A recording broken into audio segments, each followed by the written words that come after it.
Salam sejahtera ya untuk semuanya. Kembali lagi ke channel saya, Mas Kojo. Di kesempatan yang baik ini, saya mau sapa ya teman-teman saya seantero Indonesia, seantero jagat raya. Dari Medan, Lampung, Palembang, Jakarta, Tangerang, Bogor, Bandung, Semarang, Yogyakarta, Solo, Surabaya, Denpasar, Lombok, Banjarmasin, Pontianak, Makassar, Palu, terakhir Manado. Apa kabar semuanya? Saya doakan selalu dalam lindungan Tuhan Yang Maha Esa, diberikan rezeki yang banyak buat pilpres semoga berlian. Amin, amin, amin. Bosku, di kesempatan yang baik ini ya, saya mau sharing perihal dunia supervisor. Ini masukan dari tim kami ya, namanya Fajar Rahmadi ya. Diimpor langsung dari negara Borneo. Nah, seperti apa masukannya? Langsung guys. Aktivitas apa saja supervisor dari awal shift sampai akhir shift? Oke, aktivitas apa aja sih yang dilakukan supervisor dari awal dia masuk kerja sampai mau pulang? Ini saya ambil contoh di ini ya, di shift pagi hari ya. Nah, kalau mengenai perihal pekerjaan supervisor di pagi hari itu tergantung ya, tergantung tipe hotelnya. Artinya tuh termasuk bintang 3 ke bawah atau menengah atau yang tingkat atas. Jadi kalau yang bawah itu cenderung lebih ini ya, small team, jadi timnya kecil tapi efisiensi. Yang menengah juga tengah-tengah. Kalau yang atas itu kayak hotel luxury, upscale itu ya spesifik ya. Jadi kalau pengawas room ya room aja, kayak public area saja dan seterusnya. Nah, biar ini ya, biar tengah-tengah nih saya ambil yang golongan menengah nih, mid scale. Nah, seperti apa aktivitasnya sebagai housekeeping? Nah, oke. Biasanya untuk mid scale ini saya ambil ya untuk kamarnya mungkin kisaran 200 sampai 300. Jadi untuk supervisor itu bisa jadi yang ini ya, 2 per hari, jatahnya supervisor 2. Jadi kalau emang settingannya 2, ini ya, jadi ada nanti ada yang schedule-nya itu ada yang early dia. Jadi itu jam setengah 7 udah sampai hotel, ada yang jam setengah 8. Nah, fungsinya apa sih?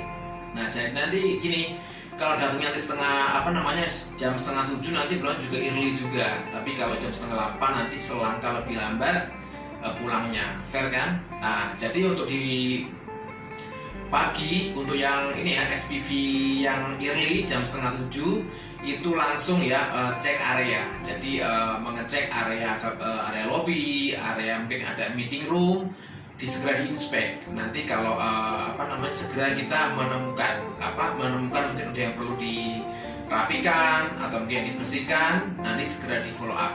Karena biasanya bos-bos itu akan inspek di pagi hari. Apalagi kalau di hotel itu mempunyai sekelas top manajemen yang stay di hotel itu. Jadi nanti di pagi hari kalau nggak kita prepare nanti ya siap-siap nanti dibom setiap saat. Itulah early ya, jam setengah 7 langsung segera keliling, mencatat apa yang perlu di highlight, langsung bisa di grup biar nanti segera di follow up. Nah, untuk yang jam setengah 8 itu adalah untuk yang supervisor di kamar ya, dia yang incas spesialis di kamar. Jadi yang di kamar itu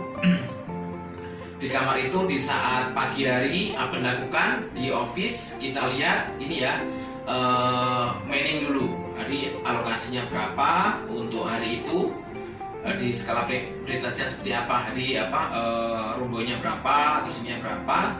Terus dicek juga kalau ada yang absen karena perihal sakit atau mungkin izin, harus akurat tingkat tinggi. Nah, sambil itu kita menyalakan komputer ya. Jadi komputer itu idealnya setiap akhir shift di saat shift malam adalah dimatikan ya komputer. Jangan biarkan komputer menyala, nanti bisa memperpendek usia komputer. Jadi dimatikan. Jadi di pagi hari dinyalakan lagi komputernya. Nah, komputernya yang harus kita cek adalah email ya, cek email. Siapa tahu ada email dari departemen lain atau mungkin dari manajemen yang urgent harus segera kita baca nih. Dan kalau ada instruksi ya, mendadak ya segera kita eksekusi segitu. Setelah itu apa dilakukan untuk yang di room tadi ya, membuat worksheet sesuai dengan room boy-nya. Jadi jam 7:30 bikin assignment, terus jam 8:04 itu sudah conduct briefing ya. Nah, kalau briefing maksimal diusahakan secara saya katakan brief itu uraian singkat ya. Jadi kalau briefing sampai lewat 1/4 jam berarti bukan briefing ya, namanya mendongeng, pidato. Jadi kalau namanya briefing uraian singkat yang penting-penting saja seperti kita share mengenai okupansi, terus arrival, ada yang VIP agar segera nanti dikondisikan seperti itu. Terus untuk briefing tadi ya saya sebutkan diusahakan jangan lewat sampai 1/4 jam karena nanti waktu terbatas. Kalau nanti emang ada yang lebih tutorial apa ya seperti video saya sebelumnya, kita buat video tutorial nanti kita share di grup WhatsApp atau grup yang lain agar nanti bisa dilihat di saat istirahat atau mungkin di saat pulang kerja. Jadi nggak harus hari itu tutorial atau briefing, nanti jatuhnya adalah setengah jam, 1 jam briefing. Nanti yang ada tim kita udah capek belum kerja, akhirnya nggak konsentrasi. Briefing dengerin tapi pikirannya Rumbo itu mikir apa? Wah, kamar saya nanti back to back nih, nanti nggak konsen. Yang ada itu simple di bawah 1/4 jam briefingnya gitu. Berikutnya SPV habis briefing ya, seperti yang saya bilang sebelumnya dipastikan nih kalau rumbonya sudah mengerjakan kamar yang stay over atau check outan segera disamperin. Nah, cek bersama. Contoh si rumbonya namanya Pak Ijo ya. Pak Ijo, kamarmu yang berjenjang yang mana? Ini Pak, stay over Pak, atau ini yang check outan Pak, udah selesai kerjakan. Oke, yuk kita cek bareng-bareng agar nanti tidak ada dusta di antara kita. Jadi dicek bareng-bareng apa sih style atau mungkin standar yang diinginkan dari pihak perusahaan. Syukur-syukur di atas standar. Kita cek searah jarum jam. Jadi kalau emang bagus, good job bro, nice, very good. Tapi kalau yang belum lewat, kalau yang belum berarti ini harus dibersihkan. Dan di saat itu pula bilang ke stafnya, bro ini adalah acuan saya ya, patokan yang sudah bagus tingkatkan untuk di kamar berikutnya, yang belum seperti ini nanti ya dikerjakan ya. Oke Pak, jelas. Jadi SPV itu di saat awal early di pagi hari sudah interaksi dengan rumboynya, dikasih kekurangan atau mungkin kelebihan biar nanti itu tahu. Jangan biarkan nanti kita ngasih taunya, mengomplainnya itu di saat siang hari atau mungkin larut hampir sore, nanti ya udah males nanti. Yang ada nanti ya kok nggak dari tadi seperti itu. Jadi itu ya. Terus berikutnya setelah itu sering-sering pula ya untuk supervisor itu update di sistem, update di grup. Jadi Rumbo itu jangan biarkan dia bekerja itu bingung gitu loh. Jadi harus kita arahkan. Jadi kita yang tahu sistem di grup. Kamar yang sudah check out, kamar yang di blok arrival tapi kamarnya belum ready, masih VD, kamar yang masih belum check out. Jadi setiap ini ya sering-sering dipantau. Jadi contoh nih jam habis briefing di share jam 8 itu, terus nanti jam 9, jam 11. Nah, setelah itu nanti setelah makan siang timnya nanti di share lagi. Jadi sering update terus jam 2, terus jam 3. Jadi jangan biarkan nanti nggak dikasih informasi, rumbonya suruh tanya-tanya ke front office, berarti nanti akan menghambat pekerjaan seperti itu. Terus di saat ini ya di saat siang hari atau sore hari kalau sudah selesai semuanya, dipastikan nih untuk supervisor mengecek kondisi troli. Jadi memastikan, dikasih contoh, bro, troli sebelum parkir ya ke kandang sebelum pulang, pastikan ya barang-barang yang nggak ada hubungannya dengan amenities hotel, dengan dan towel harus dieksekusi, dibuang. Tapi kalau itu barang berharga dibawa turun untuk di lost and found kan, seperti itu. Terus di saat sore itu nanti ini apa namanya, update sistem ya, update sistem. Nanti kalau sudah ada mungkin handover ya, mungkin kamar itu belum bisa di-cleankan, dirilis karena sedang ada defect, sedang dikerjakan engineering. Jadi nanti ditulis di note. Nah, nanti handover sama shift sore. Nah, shift sore itu biasanya untuk supervisor ada yang di hotel itu ada jam 3, ada yang jam 2, ada yang jam 4. Jadi ini jam 3 handover. Pak, kamar ini ya belum bisa kita rilis karena sekarang sedang dikerjakan. Jadi harus ada omongan nih. Tapi yang perlu digarisbawahi, jangan ada pikiran apa itu rely on ya, menggantungkan. Jadi itu kamar suruh merilis yang tim sore. Nanti juga tim sore juga ada pekerjaan lain. Jadi kalau tim sore biasanya itu selain kamar, kalau di hotel menengah ya, selain kamar juga cek area juga. Jadi kalau sore itu lebih apa ya, kayak Afimbi ya, di dua alam ya, PA ya room. Jadi kalau di pagi hari room terus. Jadi kalau kita bisa ya dihabiskan kamarnya, jangan sampai ada kamar tersisa vacant dirty, kecuali memang itu late check out, baru check out baru dikerjakan roomway pagi. Terus di saat habis handover, terus kita buat ini manning ya, berarti buat manning allocation, berarti alokasi orang yang buat besok. Tapi berdasarkan kebutuhan. Contoh okupansinya berapa, arrivalnya berapa, check out berapa, nanti orangnya harus presisi.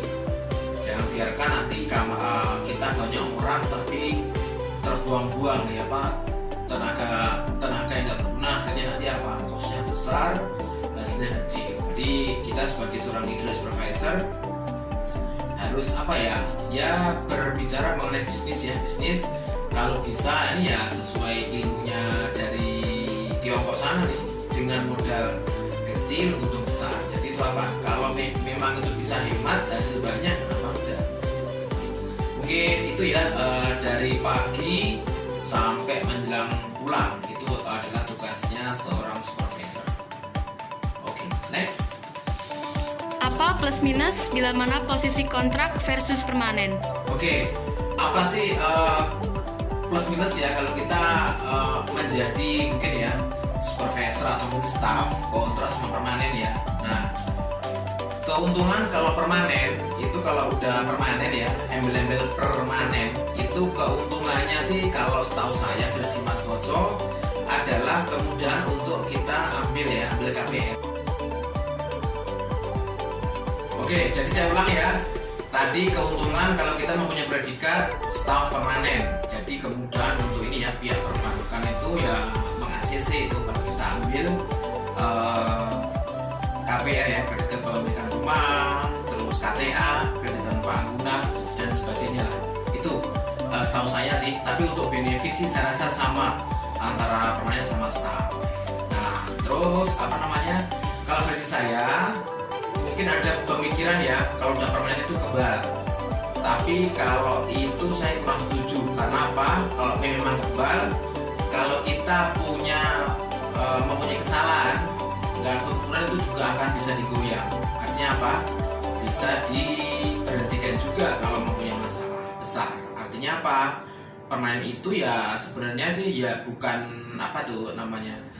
tamu yang kuat juga untuk memastikan sekalipun dia punya masalah dia akan bertahan, belum tentu juga. Jadi yang ada ya tadi plusnya adalah kemudahan ini ya, ambil KPR KTA itu plusnya ya. Nah, biasanya untuk yang permanen itu kadang mempunyai pikiran ya udahlah saya udah permanen ya, kerja saya ya biasa aja kan udah permanen kan gitu. Nah, sekarang berganti ya yang kontrak. Nah, ini kontraknya ada yang setahun, 2 tahun, nah gitu kan. Kalau mengenai benefit yang saya bilang tadi sama ya, benefitnya tuh income per bulan sama, kontrak sama permanen. Nah, yang kontrak tadi kekurangannya adalah mungkin diperlukan perjuangan nih, perjuangan keras untuk kalau mengambil KPR nih, KPR atau mungkin KTA. Kadang dari perbankan itu tidak semuanya ACC, kecuali mungkin ya income-nya besar. Kalau income besar nanti ya bisa jadi itu mungkin kemudian diloloskan. Tapi kalau income-nya besar, nah terus kelebihan kalau kita posisi ya, kelebihan nih kelebihan positif kalau kita posisi kontrak, dalam otak kita itu akan terpacu. Wah bro, kontrak saya sebentar lagi nih bro, atau mungkin saya status kontrak nih. Jadi terpacu di pikiran itu harus bekerja, harus stabil ya, harus tidak boleh kendor nih, harus bagus, syukur lebih bagus, hari ini bagus, besok lebih bagus lagi. Akhirnya apa? Kalau kita berinovasi, kalau kita hoki, nanti akan diajak orang nanti, hingga akhirnya apa? Memicu untuk naik posisi lagi. Karena apa? Tertanam dalam dirinya adalah jiwa-jiwa untuk ini ya, terus berkembang, tidak mau berhenti, inovasi terus itu. Tapi yang permanen tadi terkadang itu ya udah puas juga sih, udah puas permanen hingga akhirnya untuk melepaskan, untuk mungkin dikasih tawaran ke luar daerah atau keluar pulau gitu sudah mikir-mikir. Tapi yang kontrak tadi selama itu menguntungkan atau mungkin demi karir ya oke. Tapi nanti juga endingnya apa? Yang kontrak tadi ya kalau dia hoki ya dapat posisi oke dia. Jadi bisa jadi nanti yang permanen tadi mungkin sama-sama staff ya, kontrak sama ini. Karena yang kontrak tadi dalam otaknya terus berkembang, inovasi, hingga akhirnya apa? Dia loncat di kota sebelah, hingga akhirnya apa? Dia naik posisi, terus ada tawaran lagi karena dia kerja bagus, konsisten, naik lagi, hingga akhirnya apa? Ya sorry, yang permanen tadi mungkin ya dia ini ya puas permanen, akhirnya apa? Kalau dalam segi grade atau mungkin income nanti akan disalib karena gini, seperti itu. Nah kebetulan saya dulu pernah mendapat ini ya kata-kata mungkin bijak dari sekelas GM di daerah Tangerang ya, Tangerang Kota. Beliau bilang, jika puas terhadap sesuatu itu, itulah yang Anda dapat. Jadi kalau Anda itu puas dengan itu ya itu yang Anda dapat. Tapi kalau nggak puas, kepengen upgrade income, upgrade ilmu, nanti ya insya Allah nanti akan mendapatkan yang lebih baik lagi. Jadi ke semua tergantung sama mindset ya. Tapi kalau mindset kita tuh maju terus ya dekat dengan kejayaan kesuksesan. Oke bosku, semoga video ini bisa menjadi inspiring buat teman-teman housekeeping pemula seluruh Indonesia. Assalamualaikum. Salam